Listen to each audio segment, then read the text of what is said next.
All right, so it looks like we're getting ready for round one. We got Joe versus Tom. Joe versus Tom. Jake reminded us that we only have 400 bears. Right. That's it. It's a definite, Yeah, we'll get definitive there. number. Yeah. TM. Well, soon. It is not a limitless resource. Soon TM. All right, so we got Joe and Tom coming in. We know Tom decided to go with a red-white Boros deck. Red-white deck, a lot of early stuff with some good finishers. He has some interesting spells for finishers. He does. The thing that will kind of either vex or make him happy is the same thing that makes all red-white or aggro decks happy, is if he gets what he needs off the top. If he does it flat out kind of thing, he gets the right mix of lands in action in the right order, he'll be a happy capper. One of the problems with red-white, you don't have a lot of card draw, so he is once at the mercy of the deck. Yeah, so once you're out, you just got to hope the top of your deck is cooperative. Yep. And he's hoping to hit the curve Yep. for all his stuff, too. So not exactly sure who won the die roll. That was there. an 8 for Joe. I'm guessing Joe. It's like Joe. Oh, they rolling again? tied? They tied. So is that a 6 or a 7? It's hard to tell. Yeah, we need to get the white dice out there next time. And that's a 4, so that's less than either of those. We're good with that. So it looks like Joe will go first. All right. So interesting to see what Joe's on here. Yep. So we talked about this last week and the week before, and we're going to come back to it again because I still haven't come to a definitive answer to it either. Okay. Player draw in this set. So now you were saying that slower formats you draw. Yes. Because looking at more cards is more valuable than getting the early turn. Correct. And getting ahead. So to me, if I give you the draw, if I say I will draw, you be on the play. Yes. And it's my choice. I want you to ask me if I forgot to take my medicines today. Okay. Or if I've been drinking, because I will not make that call. That's not your style. I have to be on the play. Okay. So my current feeling about it for M19 is this. Dominaria draw more than play on average. Okay. M19 play more than draw on average. However, a lot of the archetypes are are happy to draw in M19, and most of them involve blue. Actually, I'm pretty sure all of them involve blue. You play a lot of blue, don't you? Maybe. Yeah. But if you are in those archetypes, draw is better. Okay. So it looks like Tom took a mulligan. He's going to take his pile shuffle, which you get 1 per round. And I'm seeing red and white right now in Joe's hand. I'm pretty sure I saw a green card also, though. Okay. So we got Naya going on Joe's side then. All right. But yeah, so obviously in these red, white, green, those sort of decks, going first. It just never feels right to me to go second. To voluntarily go second. Now I understand. If you have cheap interaction and lots of walls of mist, going second is pretty good. Getting the extra card. Yeah. Looks like Joe's taking a mulligan also. Okay. It just feels wrong to me. Sure. Even outside of limited and constructed, it never feels right to me to say. Oh, in constructed, I'm on the play almost every time. Unless you're playing 8 rack. No, yeah. 8 rack you still... Actually, 8 rack you still want to... Oh no, you want to be on the draw. You want to be on the draw for 8 rack. That's what it is. See? My brain was going backwards as well. Alright, so it looks like Tom's keeping this one, I think. I think so. See if he has a good 6. Now, once I'm down to 6, I'm looking... spells or whatever, I'm looking for lands. 2 lands or more feels okay in a red-white. Alright, Joe is 3 colors. He's got 3 lands, a manolith. Gallant Cavalry. Is that... a dragon. Looks like... No, which one is that? Palladium Moors? It's probably the Naya one. That would explain going 3 colors. Palladium Moors is an insane magic card. I believe it's a 6/6 flying trample vigilance. I bet Jake can pull it up for us. 6/6 flying trample vigilance, and if it hasn't dealt damage yet, it has hexproof. That's my guess. Palladia. How do you spell that? Sorry. So we're gonna try and get Jake to pull that one up. Pall. There we go. Palladium Moors. So you're absolutely right. 6/6 Vigilance, Trample, and haste until it deals damage. No, hexproof. Hexproof. Sorry. Yeah. And the dealing damage clause that can be to a player or a creature. Or a creature. Yeah. Anytime it deals damage, and so that is Palladium Moors in the middle. So he's already got 4 mana towards that 6 out on a 6-card hand. Oof. That's a hand I like to see. You just hope you don't get run over. Is the hope right now? Well, he's got a Gallant Cavalry to get some blockers down. Yeah. All right, and then we have 3 lands: Loxodon, Short Strike, Thud. Yep. I mean, that's a fine keep. On a mulligan, you're keeping that hand. Yep. Every day you keep that hand. Man, that Palladium Moors represents such a clock, though. Yeah. Because thinking about it, the red-white deck only has the... You had the dragon and the angel. Yeah, but the only thing that can really deal with it is the O-ring thing, the Hieromancer's Cage. Hieromancer's Cage? Yeah, I think that's one of the... He's also got a Thud if he can pump one of his creatures up. Yep. Or Sure Strike on either of the flyers that he has. Yep. Will do some work for him also. Sure Strike Thud also would work. Yeah. As well. I think he does have that option. But remember, Palladium Moors will not be able to be targeted until... He's got to take a hit. Yeah, he's got to at least take 6. And if not, like... So one thing Joe can do is just have Palladium Moors sit there. Because there's not a ton that a lot of red decks can do. I see a Lightning Mirror there, but I don't believe Joe has a second red source. He has his Naya source. Yeah, he's got a Force and the Manolith. Now, he could play the... Gallant Cavalry, I believe. No. Or is that 4 mana? It's 4, yeah. Okay. So Manolith is just what he'll play. Is. But there's Lightning Strike, Surge Mirror, Palladium Moors. Wow, that hand is stacked. Woo! Now, Tom so far has played 2 planes. He's not showing Joe any red yet. He decides to play the 3rd plane, and I think he's going to play the Sky Scanner grabbing card, which I actually like here. Yeah. And that is a flyer that can get in the way of Palladia for a turn. Suck up that damage to get rid of the hexproof. Yep. It represents a lot of things. That's why I like that card. It's a blocker that's reasonable. It's an artifact for certain decks that require artifacts. Blue-white loves artifacts. Blue-white artifacts. It draws you a card anyway, which is great. Yep. And Joe drew another land. Yep. And the reason why a card like this is good in M19 is that regardless of the archetype, it kind of fits it. So blue-white, it fits the artifact archetype. In red-white or red-green or white-green, it represents one. It's just another token, if that makes sense, right? Like if you're already equipping your tokens with artifacts to make them stronger, or you're equipping them with enchantments to make them stronger, Sky Scanner does the same thing, plus it's flying. Like in black-red, it's a creature that draws when it enters, and then you sacrifice it. Exactly. And in any black strategy and green ones, it's a creature that you can sacrifice for value, and then if you bring it back into play with Macabre Waltz or any of your recursion effects, it's another card you get to draw. Now, on Joe's turn, he passed without playing a land. Okay. Which I think will come back and hurt him.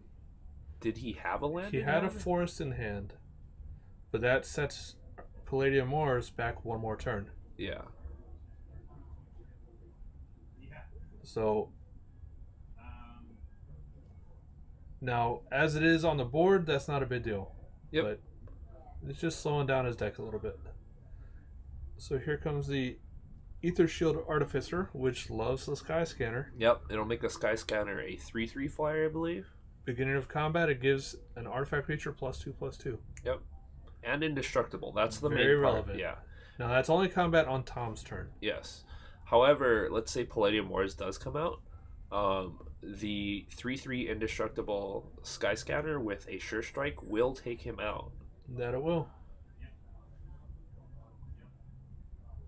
So 3 damage getting through to Joe in the air. Yep.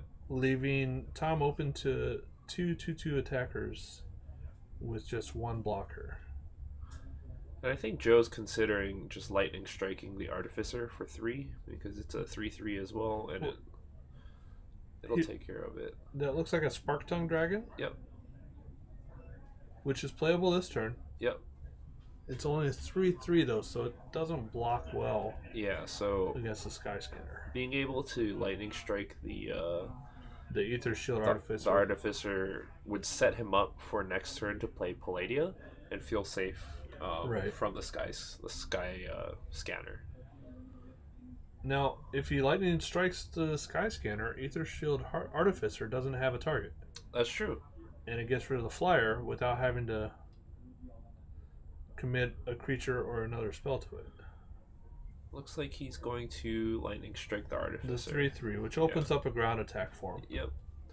He also, the other thing is, he also doesn't want necessarily to see another artifact show up if he took out the Sky Scanner, because he'll continually be able to make the new artifact make something else bigger and indestructible. So I think there's more value maybe taking out the Artificer for Joe here, and plus he gets to swing in on the ground with his 2 knights, both of which have vigilance. I believe. Both vigilant. Yeah. So he's coming in for 4. I don't think Tom has anything he can do but take that 4. Yep. Tom took it down to 16. Yep. So it looks like Tom picked up a shock in hand, which will take care of one of the knights if need be. And there's a Divisive Pyromancer. So we might get to see it prove itself. Yep. Now it's moved over to the good side of the board. Right. There's a Sure Strike at the back of the hand with a thud. So right now I think Tom just needs to build the board, because he has combat tricks and ways to take out creatures at instant speed. So he's got 5 mana, so he could do 2 creatures this turn. Yep. The Loxodon, I'm going to say the name, Lion Breaker, and the Dismissive Pyromancer. What is the power toughness for the Loxodon? 3/2. 3/2. It's just vanilla? Yep. Okay. It's a very small elephant. Yeah. Normally I expect toughness of 3 or more on the elephants, but I was listening to one of the podcasts today, and they were talking about, have you heard of the card Sarkhan's Unsealing? It does 4 damage whenever you cast the 4, 5, or 6 power. Yes, I have. Creature, and they were talking about using Greenbelt Rampager and naming and Radiant Destiny, making it a 4/5 and just bouncing it multiple times. However, you can't do that, and I thought that was hilarious that Patrick Chapman spent like large part of the morning talking about that. You would think people would read cards before they devote a majority of their stream to combos that don't exist, right? Because Radiant, it's on cast, it's not on enter, so. But that's kind of a cool idea, right? You just keep bouncing something over and over, deal 4 damage. And it's good to see everybody gets these new cards and starts Exactly, yeah. So looks like he picked up a Rustwing Falcon there. And Tom decided to play the Lothodon Elephant, as it were. That's how somebody stumbled on the Feldar Sovereign. Oh, really? Saheeli Rai combo. Somebody saw it and said, hey, I wonder if this works, and tried it. Yep. So new sets come out, you always got to try and find new things. It looks like Joe wants to play the Rustwing Falcon. It's a 1/2, which does block favorably against the Sky Scanner. So that's pretty good for him. And he'll be able to play the Surge, or the Lightning Mare, sorry. Not the Surge Mare. Lightning Mare can't be countered. 3/1 with more expensive fire breathing, and it also can't be blocked by blue creatures, which is not relevant here. Not relevant here, but it's a 3/1 with fire breathing, though. So it's decent to trade up on the ground. It trades with the elephant. Yep. The good thing is everything on the ground that Joe has trades with everything Tom has on the board. Tom has Shock, which he can probably take out. He's got untapped mana for it. Yeah, he can either take out the Flyer if he feels that's a problem, or the Mare. Goes with one of the vigilant guys. Right, he doesn't like the idea of getting beat up and still being able to block. The Lightning Mare has to commit one way or the other. And the good thing is that he thinks that the Sky Scanner can also block the Lightning Mare favorably, so there's that. Yeah.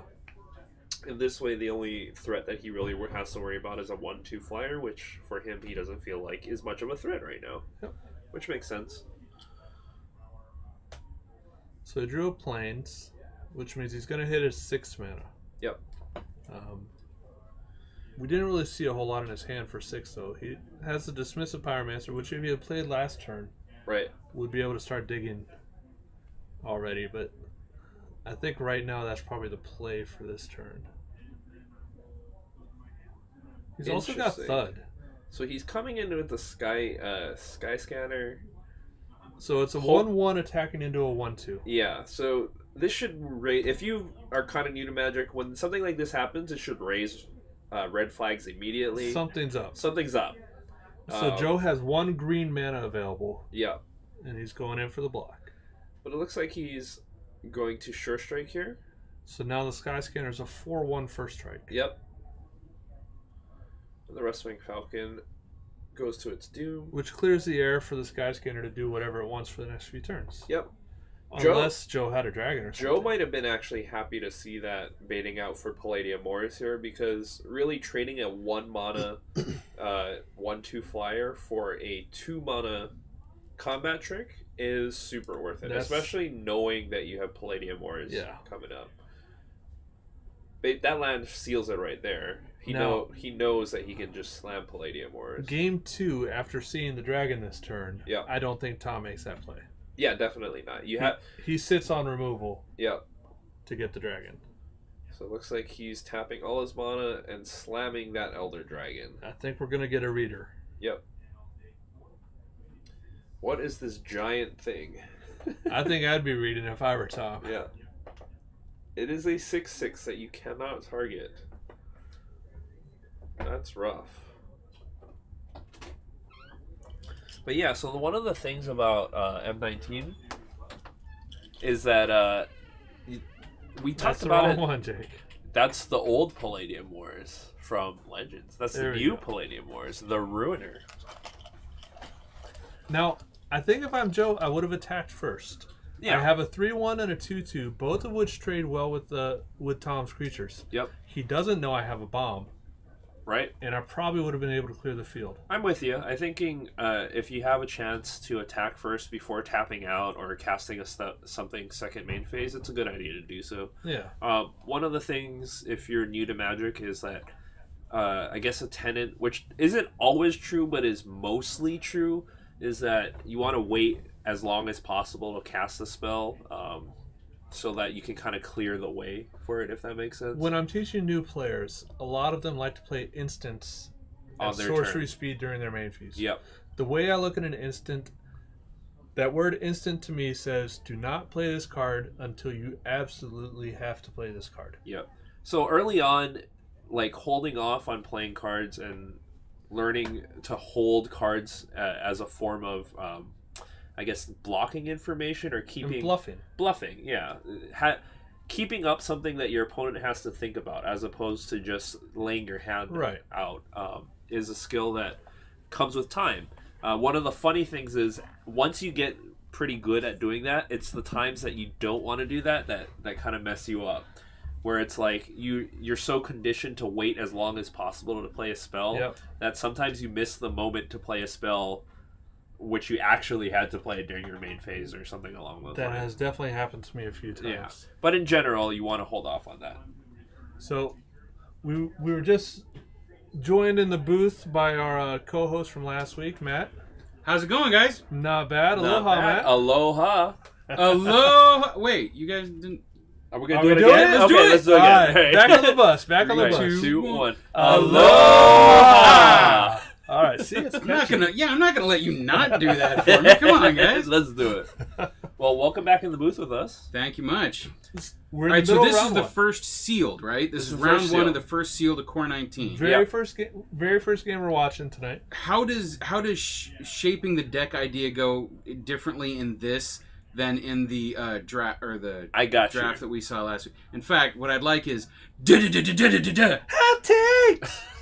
Hot takes. Okay, so quick hot takes for you, Matt. Quick hot takes. The thing about sealed is it's slower than draft because you get 6 random packs and you have no way of directing how to build your deck. Whereas draft, you get to pick and choose each card. Gotcha. Sealed, you just get a pile of cards, and that's what you have to deal with. As such, your deck is usually slower because it's not as efficient. Being able to pick and choose what you want is more efficient. And that's what's different between draft and sealed. So sealed, you'll play cards that cost more because you're expecting the game to go longer. Mm-hmm. And draft, you'll probably pick stuff that's like much more efficient and much tighter. Great. Yeah. Okay. Yeah. Is there a rule of thumb to go by, like what you were talking about last time, the bread?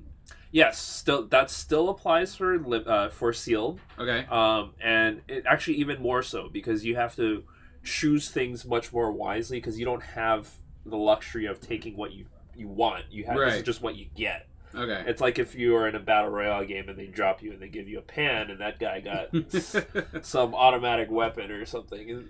You still have to make it work. Right. Okay. Yeah. Gotcha. So a good way to illustrate that right now with our current match is Joe has this card on the left right there called Palladium Mors. That is the big bomb. B. That's your bomb. That's your bomb. It's a 6/6 flying trample for 6. It's an Elder Dragon. You can't target it until it's already hit you at least once.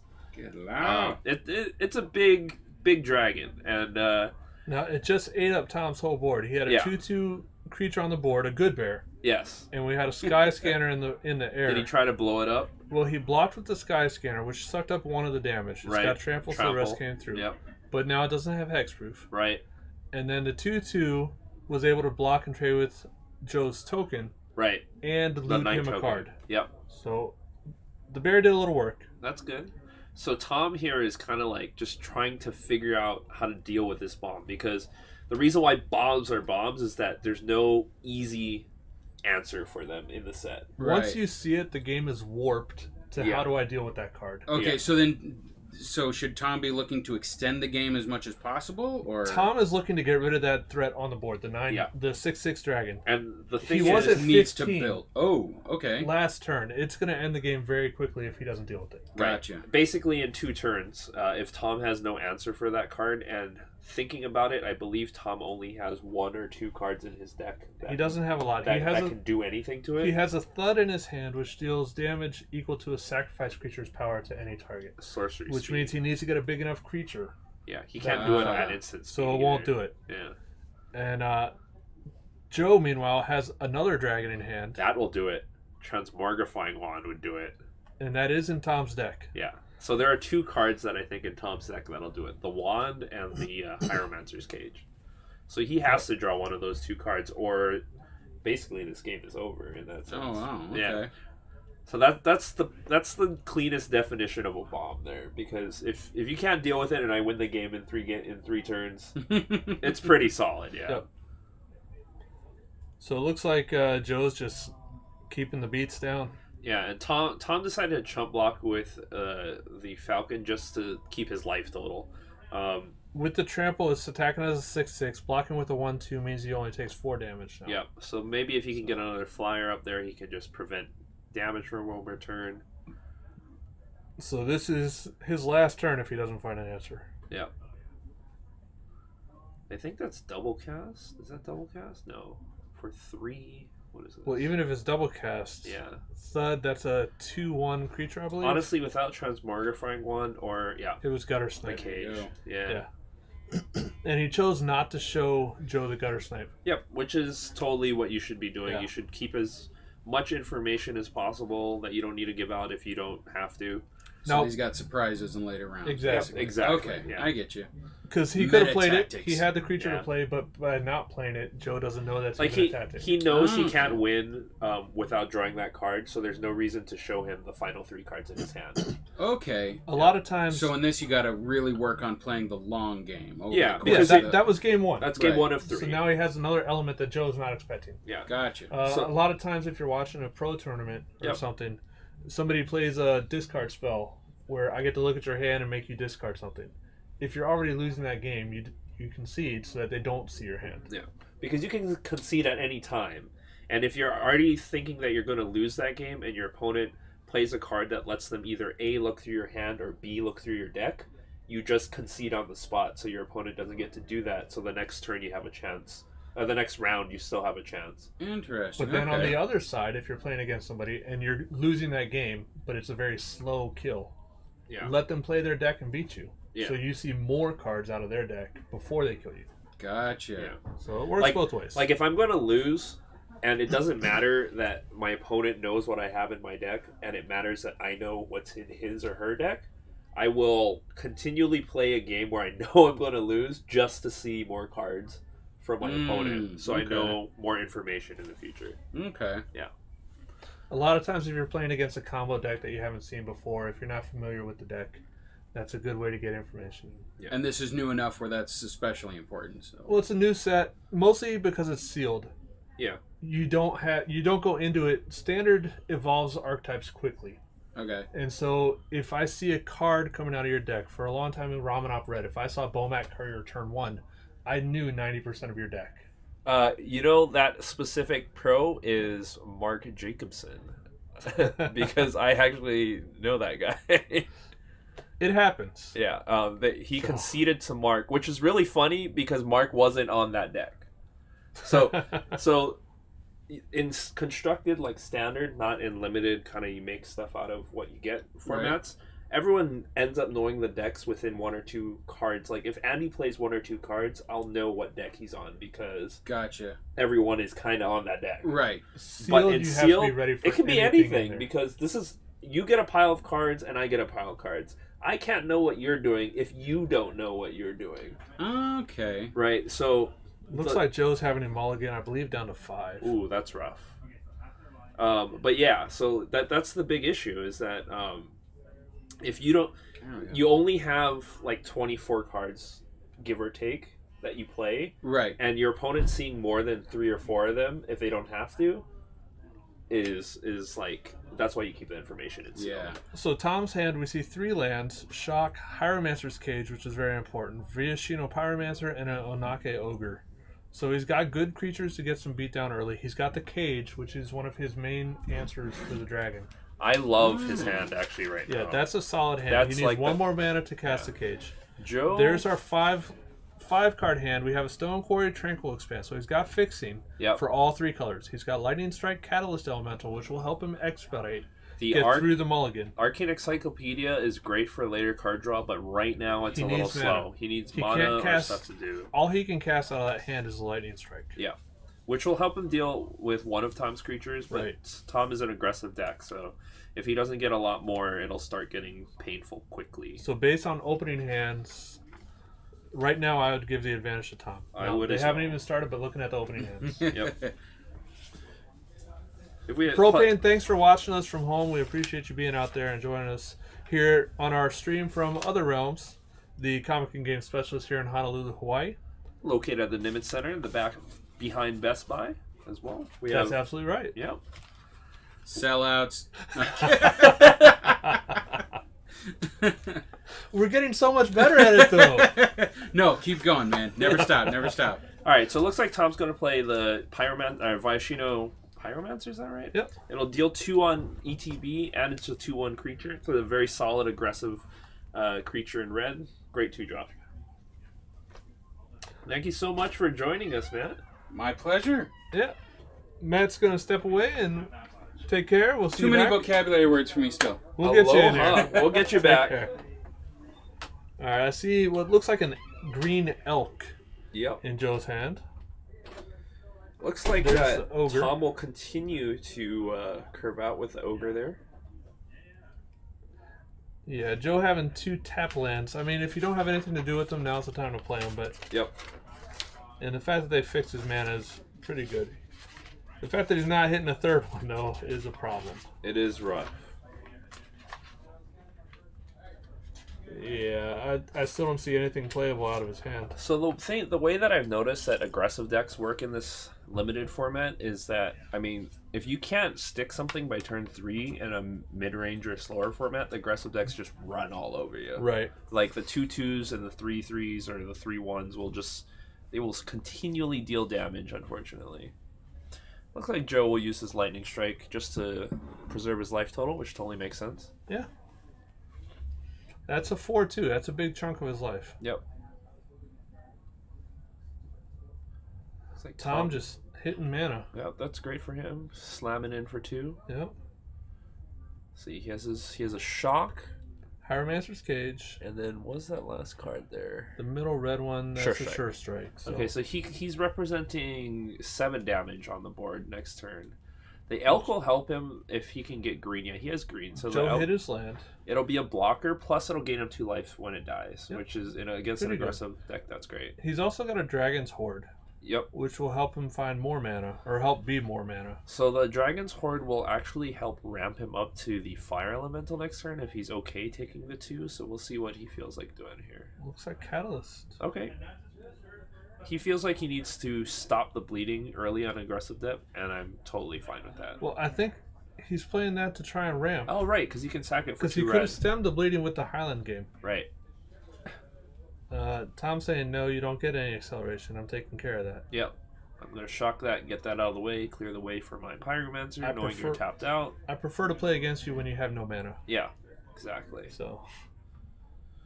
And that 2 damage to the face will be totally made up by the 2 that he'll get on the ground. Oh, yeah. Looks like another land. Yep. Slam it in for 2. He's just cruising along. The Pyromancer doing work. We'll see the Highland Elk here, or the Fire Elemental. Looks like he picks up his 4th land. Okay, so now that he has 4 lands, he can do both the Treasure Horde, the Dragon's Horde, and the Highland. Yep. And that would set him up for Fire Elemental next turn. Which is great, because the on-board Pyromancer wouldn't be able to deal with it. No, he has to do them in the right order, though. Yes, he has to play the... Ooh, okay. Rough. And that's something that is very easy to miss. Yeah. Well, we saw it at the pre-release. Mm-hmm. A lot of times people forget that you can tap your artifacts the turn they come into play for That's mana. Right. So, and that's sets him back a turn. He's got a blocker that can take care of the Pyromancer. Mm-hmm. So it's not the end of the world. And it's something that's very recoverable. But it does put a roadblock in for the Pyromancer. There's the Falcon coming back. Interestingly enough, the Falcon might actually be able to ping through the air quite a bit. Joe's down to... He'll be 14. No, 12. So he'll be 12 once the Highland game dies. Looks like he decided not to block with the Highland game, interestingly enough.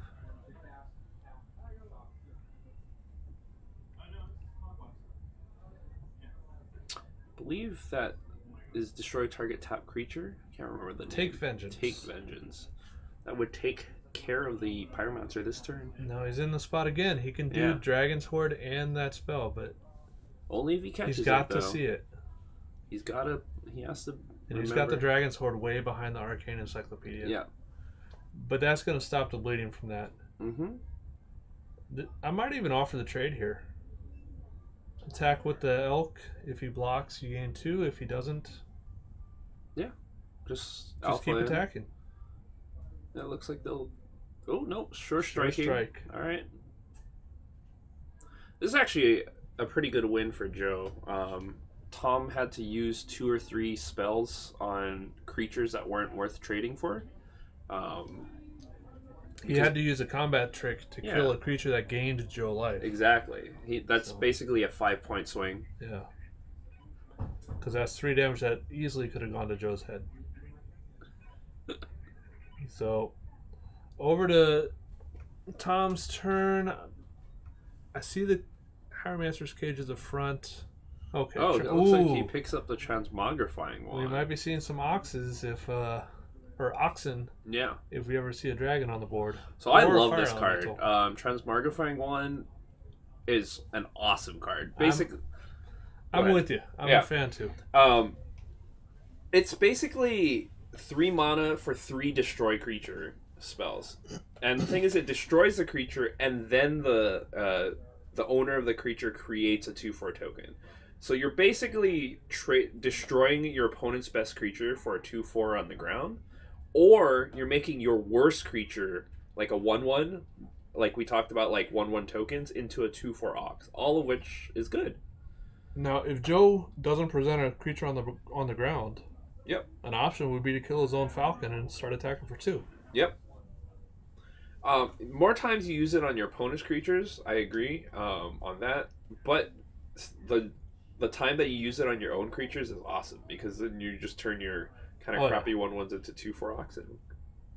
All right, Joe opting to play an encyclopedia, trying to get some card draw going. Yep.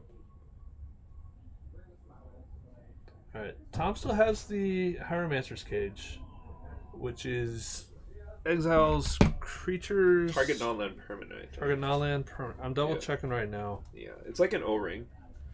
Diamond Mare, which will, I don't know what color Tom will name, whether it's red or white, but he'll gain life every time he casts a spell of that chosen color.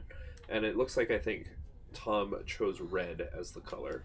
Makes sense. They're both playing red, so it's... Yep. Joe picks up a falcon of his own. However, he will be casting, I think, the Dragon's Horde. Yeah, okay. And then the 1/2 blocker. Falcon. We'll see if Tom decides that he wants to make the Falcon a 2/4 non-flying creature. With Joe at 10 and Tom at 20, that would be a decent thing. Plus, he's got a 1/3 to block it. I believe that he picks up his own Catalyst Elemental as well. Correct. Catalyst Elemental, I think, is only a 2/2.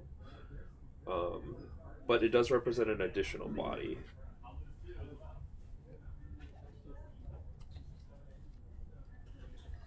Let's see. Looks like he's thinking about attacking with both creatures here, which would push 1 damage through. They're both blockable, though. We'll see if Tom knows that the Transmogrifying Wand can only be used at sorcery speed. So it is not an instant speed effect. So if you're going to do it, you have to do it at sorcery. Yeah, there we go. There he goes.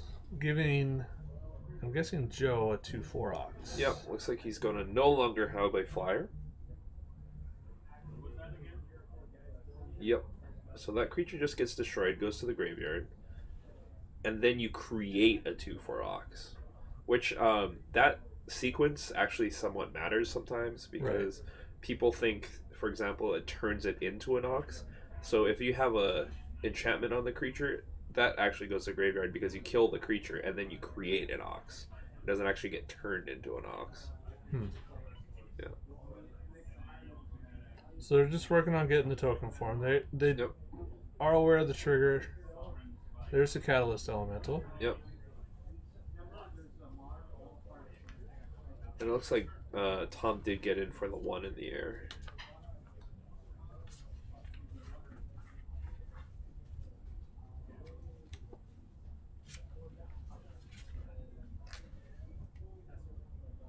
And so just double checking. Catalyst Elemental, it's a 2/2. Yep.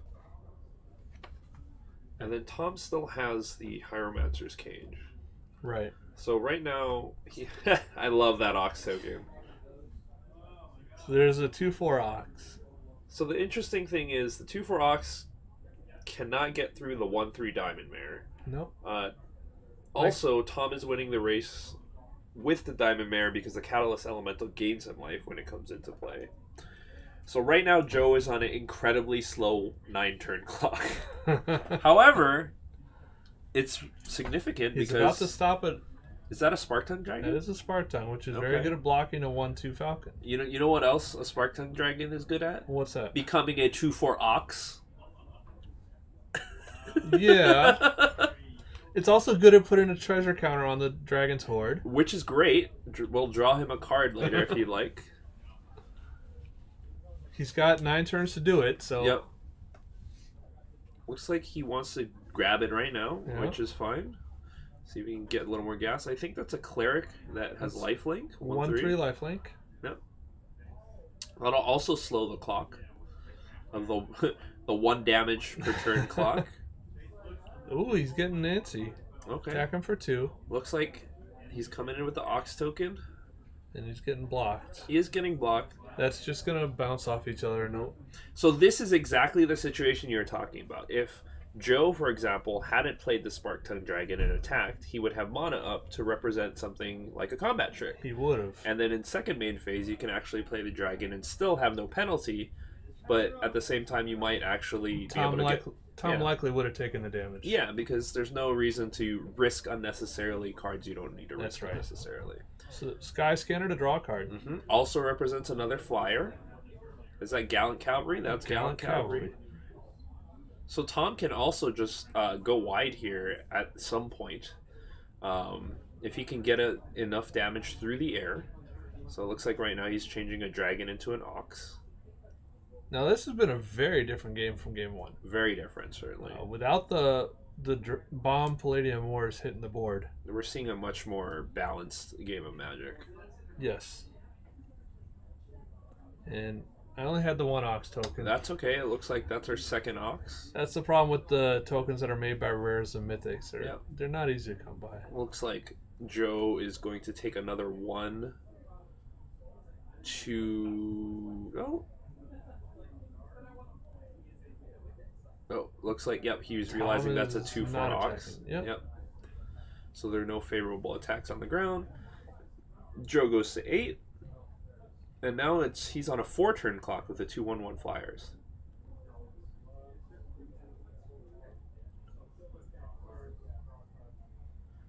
Looks like that's a lightning mare.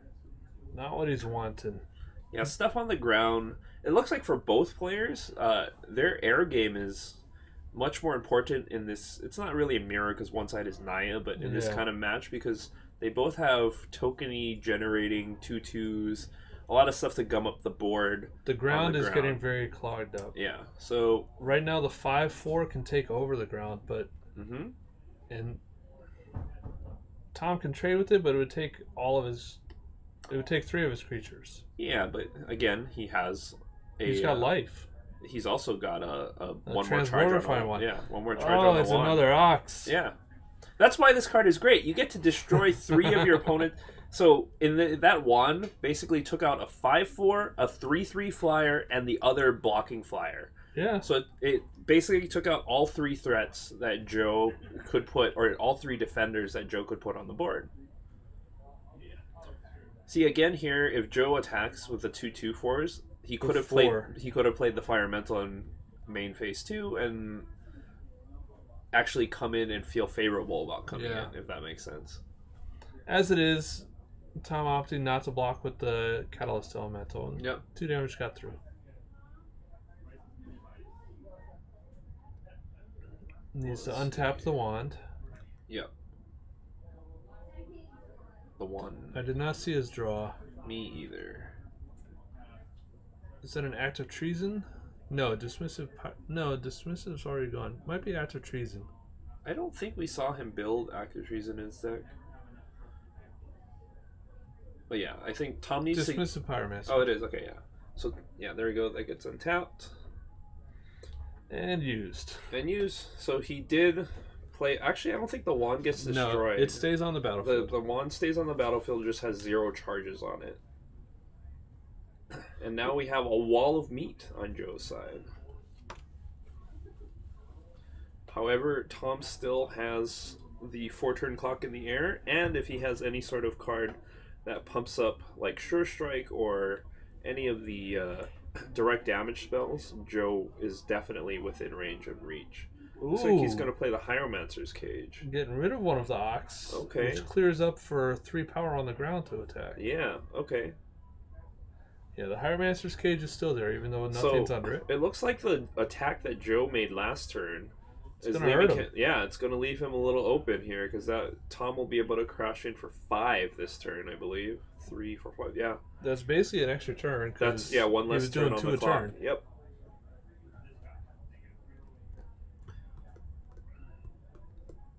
And the 5 puts him to 3, which puts him in Lava Axe range if that comes off the top.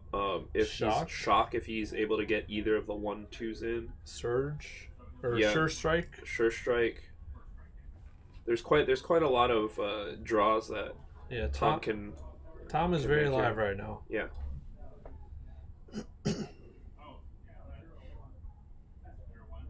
Now at this point, Joe does have a 1/3 lifelink. Yes. But it doesn't feel like that'll be enough. Yeah. So I don't know that I play it. Well, I think I play it just to give myself a chance to be alive. Because if you play is it a chance though? Yeah, because let's say Tom doesn't draw any of the specific cards to kill you, right? You'll be at 1 and you have Palladium Moors. If Tom for some reason attacks with anything on the ground, I can gain 1 life and still still be alive. Like, I'll be alive. You gotta play to your outs, even if they're not great. I guess so. Now, I'm seeing a die get moved at the bottom. I'm thinking that might be time. Oh, I see. Is that so? Time I guess we might be in turns. Jay can probably confirm that for us if we are. Yep, they're on turn 3. One of the things about sealed, we try to. And that's Trumpet Blast. Interesting. Yeah, that should do it. Trumpet Blast through the air would represent 6. Oh, by playing the 1/3.